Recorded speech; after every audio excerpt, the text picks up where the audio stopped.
Bom, vamos falar um pouquinho mais sobre essa operação da Polícia Civil, denominada de Integration, e uma fala aqui do chefe da Corporação de Pernambuco, Renato Rocha, que liderou os trabalhos ontem, dizendo do foco dessa articulação para combater jogos ilegais. Crime de origem, a gente ressalta que dizem respeito a esses jogos que não são autorizados pela legislação brasileira. As bets eram utilizadas pela organização criminosa também, além de outras empresas na lavagem desse dinheiro ilícito que era oriundo desse ramo ilegal de jogos. A influenciadora Deolane Bezerra, que teve a audiência de custódia marcada para hoje, diretamente no Instituto Bom Pastor, que é a colônia penal feminina ali de Recife, no Pernambuco. A audiência de custódia estuda toda essa operação da crise e vai definir se vai manter ela presa ou em liberdade para responder pelo caso. Ela que foi presa durante uma operação contra uma organização criminosa voltada à prática de lavagem de dinheiro e jogos ilegais. Eliane, o que a gente pode usar esse ponto de partida para pensar ainda sobre as bets aqui no Brasil? É aquela história, né, gente? As bets, esse episódio todo jogou luzes sobre um mundo paralelo aqui no Brasil, né? As bets são fora de controle. Você vai lá, cria um jogo de aposta, você tem milhares de seguidores, ou, no caso dessa Deolane, são milhões de seguidores, né? E aí pronto, e aí as pessoas vão atrás de vocês, começam a apostar, e a gente sabe que a aposta também vicia. Tanto que tem uma proposta de emenda constitucional no Congresso, uma PEC, querendo equiparar as apostas desse tipo a, por exemplo, álcool e cigarro. Né? E para quê? Qual é o objetivo dessa PEC? Em duas direções. Primeiro, para restringir a propaganda. Você não pode fazer propaganda maciça para produtos que fazem mal à saúde, como cigarro, como bebida. E também não contra as apostas. E segundo, você limitar o uso de apostas, né, por CPF. Se aquela pessoa tem CPF tal, você pega o CPF dela e ela não pode sair apostando tudo. Tem gente que é levada ao suicídio por uma coisa dessas. Quer dizer, tá fora de controle. E aí joga luzes também sobre o sistema bilionário que isso envolve, né? Essa moça Deolane tem 10 mansões, né? O esquema do qual ela fazia parte ou faz parte tem avião, tem lanchas, iates, né? Carros de luxo. O próprio filho dela tem um Porsche. Eu nem sei quanto custa um Porsche, mas eu sei que ele é um carro muito caro, que não é para qualquer um. Ou seja, é um mundo paralelo. E a prisão dessa moça, que é advogada, empresária, influencer e essas coisas todas, como ela é famosa, é bonita, é rica, já apareceu muitas vezes de forma negativa ou positiva na mídia, então ela está sendo também um instrumento para jogar luzes nesse mundo paralelo. Né? É preciso que haja controle. Há uma regulamentação feita pelo Ministério da Fazenda, né, que dá limites para isso e exige o pagamento de impostos. Todos os setores econômicos, todos os setores que envolvem dinheiros, ganhos e perdas, são taxados, são tributados pela Receita Federal. Por que não as bets podem concorrer soltas por aí? Então, por exemplo, na regulamentação, né, uma questão que está muito agora em jogo aí, em evidência por causa da guerra do Elon Musk com o Alexandre de Moraes, é que essas bets têm que ter representação no Brasil. Tem que ter endereço no Brasil, tem que ter quem responda por elas dentro do território nacional. Primeiro isso. Segundo, passar a pagar impostos. E ontem o Robson Barreirinhas, que é o secretário da Receita Federal, ele depois na CPI de monitoramento de jogos, etc., lá no Senado Federal, e ele explicou bem que a intenção não é tributar quem joga, né? Até porque quem joga perde muito mais do que ganha, né? Para cada ganhador, quantos derrotados, né? Mas sim as empresas que lucram com isso. Então, Joga Luzes passou a ser uma discussão nacional e tem a questão também de, vamos dizer, aspas, saúde pública, porque isso vicia. E quando você vê as pesquisas, né, as estatísticas, você vê que quem joga mais são homens jovens das classes C, D ou E.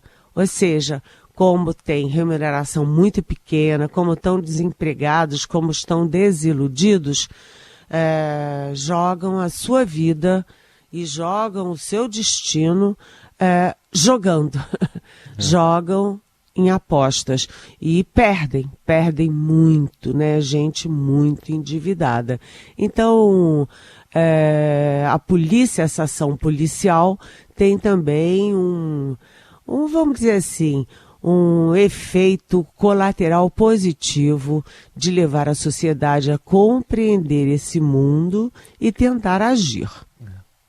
Tudo bem. Bom, tudo isso aí, Eliane, traz uma reflexão também sobre o papel da internet. Aliás, isso aí é da história da humanidade, o interesse pela vida alheia, né? Só que agora, com essa dimensão toda, tomara que esses milhões de seguidores que ela tem, a gente vê a internet sendo usada para o bem e para o mal, também na política. Enfim, que reflexão dá para fazer? Dá para fazer o seguinte, que é uma discussão que vem sendo feita no mundo afora. A Europa conseguiu resolver isso razoavelmente, regulamentando, mas o resto do mundo não consegue. Porque aí entra a história, isso é censura, isso é censura. Não, não é censura, isso é civilidade. Quando você olha a internet, que trouxe realmente muitas coisas boas, né? A troca de informações, né? Informações para a saúde, informações para a vida da gente. A internet trouxe muita coisa positiva, a integração do mundo, né? Você hoje aperta um botão e sabe como está a bolsa no Japão, né? Com 12 horas de fuso horário, enfim.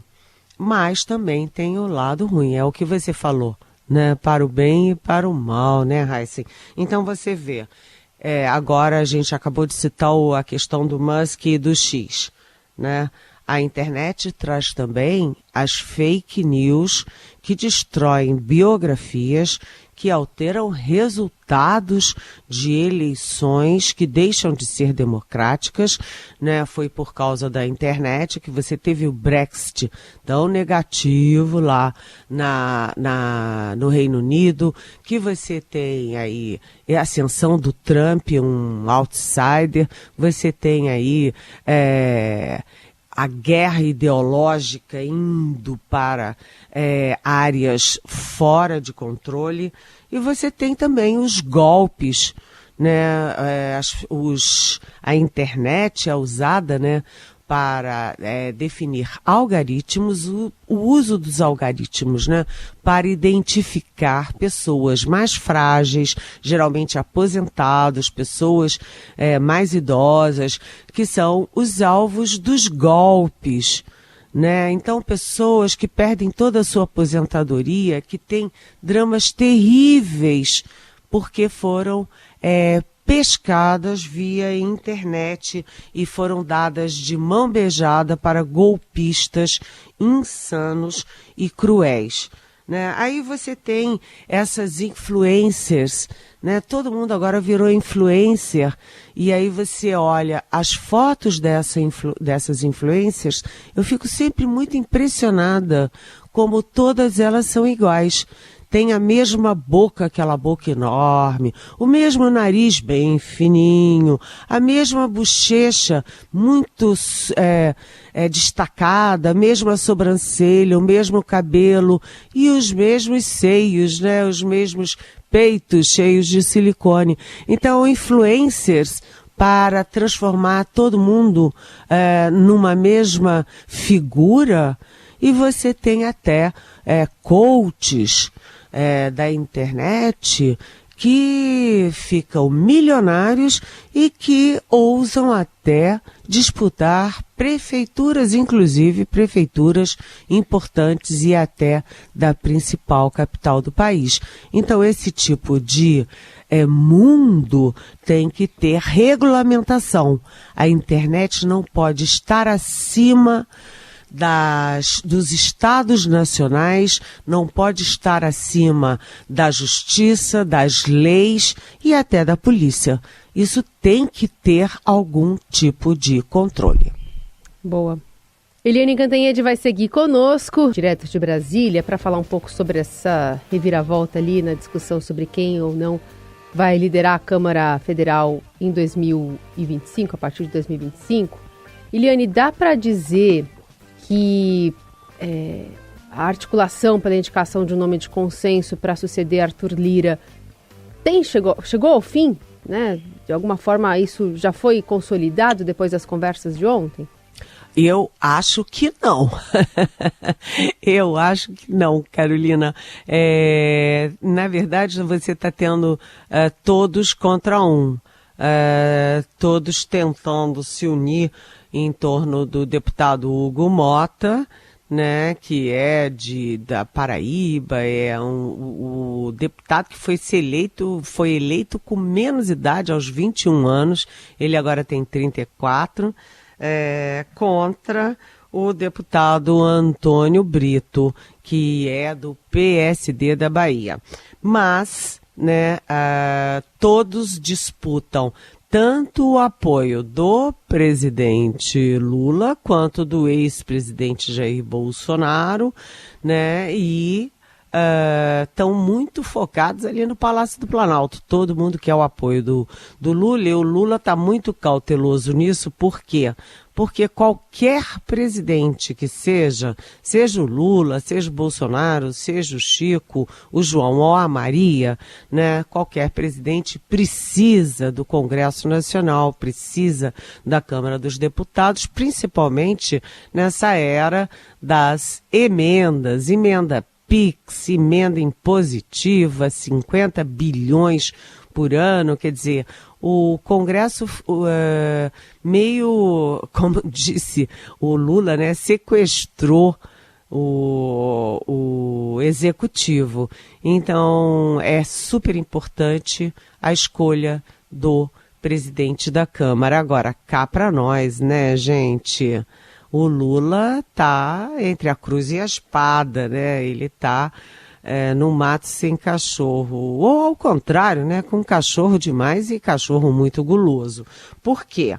Vamos ver, né, o que se diz do deputado Antônio Brito, que é um deputado negro, que é um deputado muito querido, e eu vou até contar para vocês, até pelos jornalistas, ele é um homem que fez toda a carreira dele muito dentro do esquema das Santas Casas, né? Inclusive morou um tempo no exterior, na Europa, responsável pelas Santas Casas internacionalmente. Então, ele é um homem que tem projetos muito na área de saúde, ele é integrante ativo da bancada da saúde, ele é integrante ativo da bancada negra, né, tanto que ajudou a criar, né, aí um representante da bancada negra nas reuniões de líderes, né? Então ele tem bons projetos, boas propostas, mas talvez ele seja bom demais para ser escolhido por este conjunto de deputados. Mas o fato é que um dos problemas, um dos obstáculos é a fortaleza dele e a fraqueza dele. É que o padrinho é o Gilberto Kassab. Gilberto Kassab, ex-prefeito de São Paulo, que tem um pé na canoa do Tarcísio Gomes de Freitas, é o secretário de articulação política do Tarcísio Gomes de Freitas em São Paulo e, ao mesmo tempo, é amigão do Lula, passou horas com o Lula anteontem, tem ministros no governo e muita gente teme o excesso de poder do Kassab, que tende a fazer muitas prefeituras, principalmente em São Paulo, agora em outubro. Bem, esse é o problema do Antônio Brito. E o problema do candidato agora que surgiu de repente, que é o Hugo Motta. O problema dele são os padrinhos, a força dele são os padrinhos e a fraqueza dele são os padrinhos. Eu vou falar os nomes e vocês vão refletindo o que vocês acham de cada um desses padrinhos e pensa bem no caso específico do Lula. Né? Quando você conversa com a turma que apoia o Antônio Brito, a turma ali do Kassab, eles chamam o Hugo Motta, esse candidato novo, de filho do Eduardo Cunha. Eduardo Cunha, que foi presidente da Câmara, que foi impeachado, que foi preso, condenado e preso, né? E que foi o responsável número 1 pelo impeachment da Dilma Rousseff. Como é que o Lula pode apoiar o, aspas, filho do Eduardo Cunha, que impeachou a Dilma Rousseff? Como o PT, as esquerdas, etc., podem apoiar o, aspas, filho do Eduardo Cunha? Aí tem o próprio Arthur Lira, né, que está dando apoio ao Hugo Motta. Vem cá, se for um deputado de 34 anos, né? Quem vai continuar mandando é o Arthur Lira. Interessa ao Lula ter o Arthur Lira ainda mandando na Câmara como ele manda hoje? Interessa ao Supremo ter o Arthur Lira mandando como ele manda hoje? Bem, o outro padrinho é o Ciro Nogueira. Opa, Ciro Nogueira. Ciro Nogueira foi o chefe da Casa Civil do Bolsonaro e hoje é o mais ativo, o político mais ativo nas redes sociais contra o Lula, contra o governo Lula. Vem cá, o Lula, o PT e as esquerdas e a oposição e o governismo vão querer apoiar o candidato do Ciro Nogueira? Bem, por fim, tem o Marcos Pereira, que além de presidente do Republicanos e que abriu mão da candidatura pelo Hugo Motta, é também da Igreja Universal do Reino de Deus, superlíder da bancada evangélica cada vez mais poderosa. Interessa ao Lula, interessa à sociedade ter o candidato dele? Enfim, o problema não é tanto dos nomes, o problema é dos padrinhos, gente. Tudo bem. Para fechar, Helene, rapidinho, nos conta a sua experiência também com a secura de Brasília, que faz parte desses quase 60% do território nacional com seca e queimadas. A gente aqui também. Pois é, você sabe que... olha, gente, o Parque Nacional de Brasília, né, que é uma floresta importante e relevante, né, 40% do nosso Parque Nacional de Brasília já foi queimado, já está destruído, né? E os bombeiros estão tendo uma dificuldade enorme para conter o fogo. Por quê? Porque você tem essa confluência maligna, né, que está ocorrendo não apenas no Distrito Federal, mas, como você disse, né, 58% do território nacional de labaredas, você tem a seca, labaredas altas, o vento e o calor, né? Então os bombeiros têm que toda hora recuar. O fogo está ganhando essa guerra. É muito triste. E olha, quando você tem o deserto do Saara com 14% de umidade e o Distrito Federal com 7% de umidade, é o recorde negativo da história do Distrito Federal, você fica pensando o efeito disso na saúde das pessoas, né, na rotina da capital da República e também na economia, né? Porque isso é uma destruição, que é a destruição do futuro, gente.